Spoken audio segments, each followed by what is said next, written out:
عارف لما تبقى زهقان وتبدأ تتفرج على مواقع غريبة كده من غير ما تحس؟ ده بالظبط اللي كنت بعمله. بتفرج على شوية فيديوهات عن الدارك ويب لحد ما لقيت لينك في الكومنتات مكتوب عليه ما تفتحوش إلا لو قلبك جامد. ضحكت وقلت أكيد هزار، وضغطت عليه كده من غير تفكير. الشاشة سودت، وبعد ثانيتين ظهرت صفحة شات غريبة جدا. أول رسالة جات لي كانت: اتأخرت، كنا مستنيينك. كتبت له: انت مين؟ بس مفيش رد.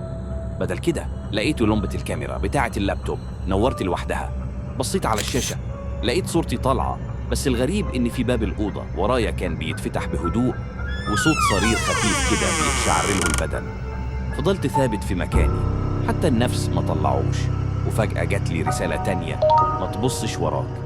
بس طبعا بصيت، ومن اليوم ده كل ما أفتح اللابتوب الكاميرا بتنور لوحدها حتى وأنا مش متوصل بالإنترنت.